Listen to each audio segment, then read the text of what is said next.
नमस्कार, मैं श्याम गिरी। आप देख रहे हैं टीएफडी इंडिया न्यूज 24। टीएफडी इंडिया न्यूज 24 में आप सभी दर्शकों का स्वागत है। इंडिया गठबंधन के साथ आएंगे 37 सांसद। खेल पलट गया है और राजनीति गर्मा गई। पार्लियामेंट फिर स्थगित हो गया, यानी कि मोदी को हिलाकर रखा है इंडिया गठबंधन ने।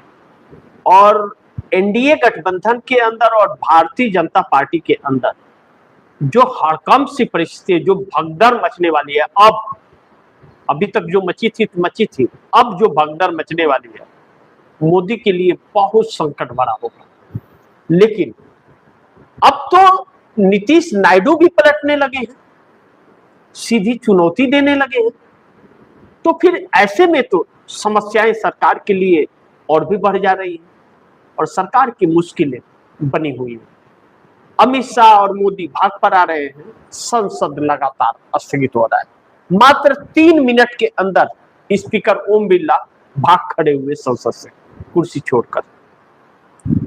जब यह हालात और परिस्थितियां इस देश के अंदर हैं और सरकार अपनी जवाबदेही नहीं तय कर पा रही है, तो फिर सरकार की मुश्किलें बढ़ रही है। अब बड़ी महत्वपूर्ण यह है कि इंडिया गठबंधन 214 सांसदों का जिस तरह परिसर के अंदर चैलेंज दे रहा है और गांधी प्रतिमा से लेकर पूरे संसद परिसर में मार्च कर रहा है, वह अब विश्व में वह तस्वीरें जा रही हैं, पूरे विश्व में, और हर जगह हेडलाइन बन रहा है और टीवी का ब्रेकिंग बन रहा है।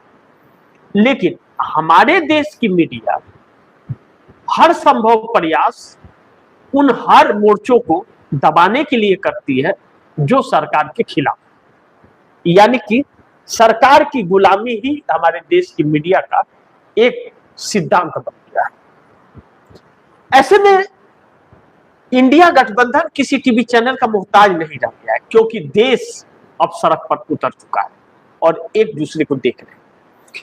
लेकिन सबसे महत्वपूर्ण बिंदु यह रहा कि मेटा को लाइन हाजिर किया गया है, जो फेसबुक, इंस्टाग्राम, व्हाट्सएप यह सब चलाता है। प्रधानमंत्री नरेंद्र मोदी का इंस्टाग्राम का वीडियो आधे घंटे तक रोक दिया था। हो सकता है सॉफ्टवेयर प्रॉब्लम हो या कुछ भी हो, तो फिर पूरे स्टाफ को लाइन हाजिर कर लिया गया और कहा गया है कि 3 दिन में पूरा स्टाफ माफी मांगे और सरकार जो कह रही है वह सुने, अन्यथा पूरे स्टाफ के ऊपर पूरे देश से एफआईआर करवा करके जेल में डालेंगे। मतलब धमकी दे रही है कि भारतीय जनता पार्टी के कार्यकर्ता हर राज्य में एफआईआर कराएंगे और उसके बाद में सबको जेल में डालेंगे। पूरे विश्व में भारत के मुंह पर थूक रहे हैं। सोचिए, अब मेटा इसके लिए तैयार होगा या भारत में बंद कर देगा। अगर भारत में बंद कर दिया तो इस सरकार के पास कोई ऑप्शन उसका नहीं है और ना ही हमारे देश के पास यह क्षमता है कि उसके टक्कर का कोई कुछ बना सके, और ना ही यह सरकार जो बनाएगी उस पर आम जनता का भरोसा होगा कि उस पर लोग कोई उसको इस्तेमाल करेंगे। लेकिन सोशल मीडिया ने इस सरकार को जिस तरह बैकफुट पर ला करके खड़ा कर दिया है, ब्रॉडकास्टिंग बिल नहीं ला पाई, अलग अलग तरीके से लाने की कोशिश की, नहीं हुआ, खरीदने की कोशिश की, नहीं हो पाया, तो फिर अब नायाब तरीका निकालिए। अब इसका रिजल्ट क्या होगा यह वक्त बताएगा। लेकिन मोदी हर तरफ से जो हथकंडे किसी भी तरफ अपना रहे हैं, बैकफुट पर जा रहे हैं। अब बड़ी महत्वपूर्ण है कि उत्तर प्रदेश सहित कई राज्यों के चुनाव 4 महीने बाद होने हैं और एनडीए गठबंधन से जयंत चौधरी और अनुप्रिया पटेल अब अखिलेश यादव के संपर्क में आ गए, क्योंकि भारतीय जनता पार्टी के साथ उन्हें संकट महसूस हो रहा है कि चुनाव में, विधानसभा चुनाव में उत्तर प्रदेश के अंदर इन दोनों की पार्टियां कुछ जीत हासिल कर पाएगी। लेकिन इसी के साथ साथ ओम प्रकाश राजभर और संजय निषाद भी कहा जा रहा है कि अखिलेश यादव के संपर्क में, यानी कि एनडीए से यह 4 दल साथ छोड़ करके अखिलेश के साथ जाने को तैयार है। अखिलेश यादव ने चुनाव का पहली लिस्ट जारी कर दी 27 का, अभी आचार संहिता नहीं लगा, 4 महीना का वक्त बाकी है, लेकिन प्रत्याशी अपनी तैयारी करें इसके लिए लिस्ट जारी कर दी। लोकसभा चुनाव में भी ऐसे ही हुआ था। अब महत्वपूर्ण यह है कि क्या अपने सहयोगी दलों के लिए रख रहे हैं। अभी तक कांग्रेस के साथ क्या होगा, कौन सी क्या लड़ना है, अभी तक कुछ कंप्लीट नहीं हुआ है। लेकिन अखिलेश यादव ने कहा है कि हमारा जो गठबंधन है वही गठबंधन रहेगा, यानी कि कांग्रेस की जरूरत है और कांग्रेस के साथ रहेंगे। लेकिन बड़ी महत्वपूर्ण यह है कि अखिलेश और राहुल दोनों एक है, खुल के नहीं तो अंदर से एक समन्वय होगा और तैयारी पूरी की जाए, इसके लिए दोनों ही चाह रहे हैं। ऐसे में जयंत चौधरी के 2, अनुप्रिया पटेल के 1 सांसद जो हैं, यह 3, यह मोदी का दामन किसी भी वक्त छोड़ने का ऐलान करके और इंडिया गठबंधन का दामन थाम सकते हैं। अब यह इस बात की चर्चा हो रही है। लेकिन जगन मोहन रेड्डी के पास 4 सांसद है, वह भी अब जो न तो इंडिया गठबंधन के हिस्सा थे ना एनडीए गठबंधन के हिस्सा थे, वह अब एनडीए को सपोर्ट नहीं करेंगे, क्योंकि उन्होंने भी रिएक्शन आम जनता का देख लिया कि अब अगर एनडीए को जो सपोर्ट राष्ट्रपति चुनाव में, उपराष्ट्रपति के चुनाव में कर दिए या बाकी वक्त पर दे रहे थे सबक, वह नहीं देंगे। ऐसे में इनपुट सही नहीं मिल रही है भारतीय जनता पार्टी के खिलाफ। अब इन सभी के बीच जब इंडिया गठबंधन मजबूत हो रहा है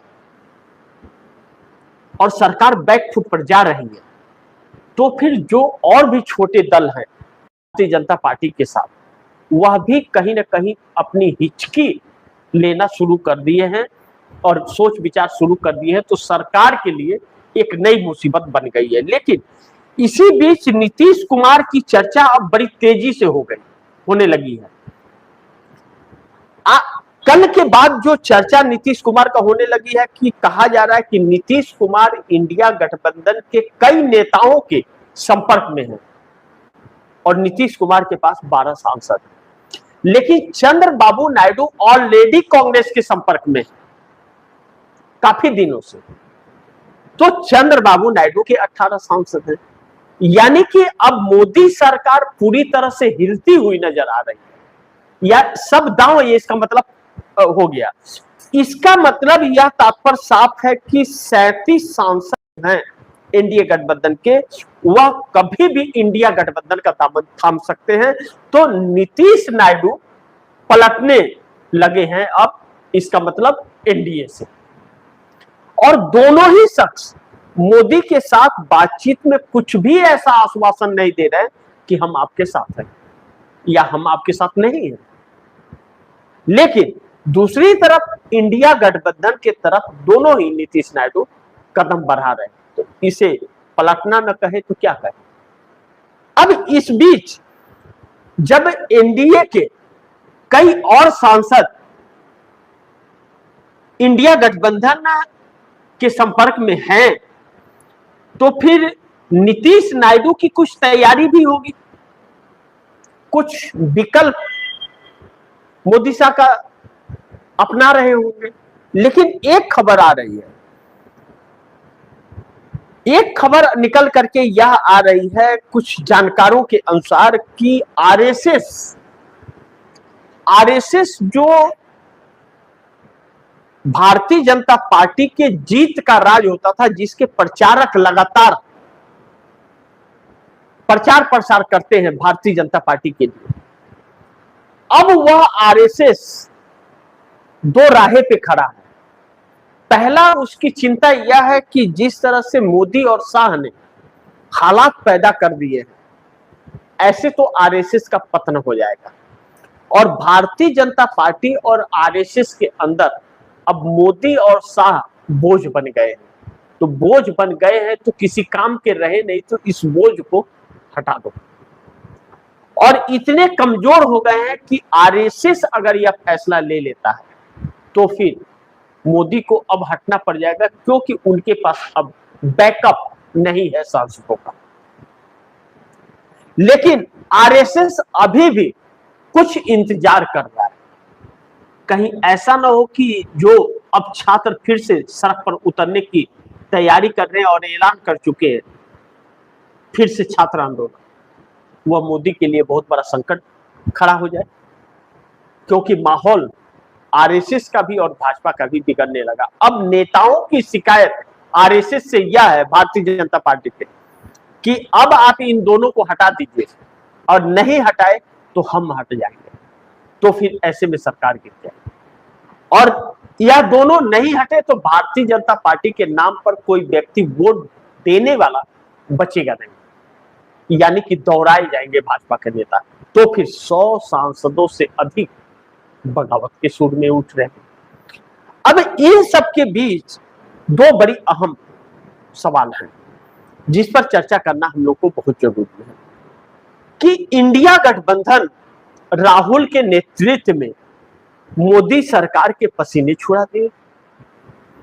अब इंडिया गठबंधन जो टूट रहा था, बिखर रहा था लगातार, अब वह इंडिया गठबंधन टूट रहा था जो 6 उद्धव ठाकरे के सांसद टूट के एकनाथ शिंदे शिवसेना में चले गए, 20 ममता बनर्जी के टूट करके बिना प्रमाणित वाला पार्टी में चले गए, एनसीपीआई में।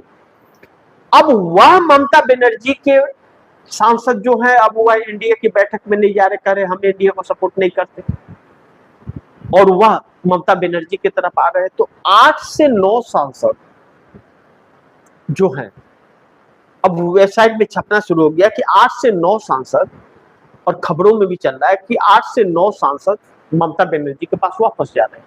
तो बाकियों के पास कोई विकल्प नहीं बचता, या तो वह इस्तीफा दे दे दरबदल कानून के तहत, या तो घर वापसी कर ले। तो ऐसे में यह 20 सांसद कम पड़ जा रहे हैं फिर भाजपा को, और 20 कम पड़ रहे हैं तो फिर उसी जगह पर आकर के वह पार्टी खड़ी हो रही है कि 299, अब 299 में 37 गायब हो जाएंगे, तब तो सरकार की गई सरकार, तब तो सरकार कहां बचेगी फिर? तो यह सरकार बहुत बड़ी मुसीबत में फंस गई है। और अब इंडिया गठबंधन की संख्या ज्यादा होती जा रही है, बढ़ रही है आंकड़े, और संसद आज भी स्थगित हो गया 2 बजे तक के लिए। संसद नहीं चल रहा है, जिद पर अड़े हुए और मोदी साहब भाग रहे हैं। तो अब इंडिया गठबंधन को जब राहुल गांधी ने नेतृत्व संभाली, तो इंडिया गठबंधन का सामना कर पाना मोदी के लिए और शाह के लिए मुश्किल हो रहा है, उन्हें भागना पड़ता है। लेकिन इसी बीच अगर एनडीए के यह जिन 37 सांसदों की चर्चा चल रही है कि एनडीए के यह 37 सांसद मोदी का साथ छोड़ते ही सरकार भी गिर जाएगी फिर तो, या फिर अविश्वास प्रस्ताव लाया जाए, तो अविश्वास प्रस्ताव अब संसद का आखिरी सप्ताह चल रहा है, 13 तारीख को समाप्त होना है, अब तो वक्त रहा नहीं। तो अब नवंबर में शीतकालीन सत्र आएगा, तो इस बीच अगस्त, सितंबर, अक्टूबर, नवंबर 4 महीना का दिन जो रहेगा, तो इन 4 महीनों में विशेष सत्र बुला नहीं सकता विपक्ष, और सरकार बुलाएगी नहीं। तो ऐसे में समर्थन वापस अगर ले लिए यह लोग सांसद, तो सरकार गिर जाएगी, मोदी का इस्तीफा हो जाएगा फिर, और इस बात का डर मोदी को है। और अगर नहीं हुआ तो भारतीय जनता पार्टी के अंदर की जो बगावत है वह भी गूंज रही है, यानी कि मोदी दोनों प्लेटफॉर्म पर फेल हो रहे हैं, एक तरफ एनडीए को भी नहीं संभाल पा रहे हैं और भाजपा को भी नहीं संभाल पा रहे हैं, और आरएसएस अब बोझ समझने लगा, एनडीए घटक दल भी बोझ समझ रहे हैं, भारतीय जनता पार्टी के सांसद भी बोझ समझ रहे हैं मोदी को। यानी कि मोदी और शाह किसी काम के अब नहीं। तो इस मोड़ पर इस देश की राजनीति आकर के खड़ी हुई है, जो बहुत ही चिंता का विषय है। और राहुल कहते थे कि भाजपा के कई सांसद हमारे संपर्क में हैं, और देखिए अब चर्चा चलने लगी कि एनडीए के कई सांसद संपर्क में इंडिया गठबंधन के हैं। इसकी कल्पना कभी मोदी ने नहीं की थी। जो दूसरे दलों को तोड़ा करते थे, उनके भी लोग एक दिन टूटेंगे, इस बात की कल्पना कभी मोदी ने नहीं की होगी। बाकी आप दर्शक क्या सोचते हैं, आप दर्शकों की क्या राय है, क्या सुझाव है, कमेंट बॉक्स में जरूर बताइएगा। इस खबर को ज्यादा से ज्यादा शेयर कीजिएगा, अपने दोस्तों को भी कहिएगा आगे शेयर करें। और आपने अगर टीएफडी इंडिया न्यूज़ 24 को सब्सक्राइब नहीं किया, सब्सक्राइब कर लीजिए, अपने दोस्तों को भी कहिएगा सब्सक्राइब करें। मिलते हैं अगली खबर के साथ, तब तक के लिए नमस्कार।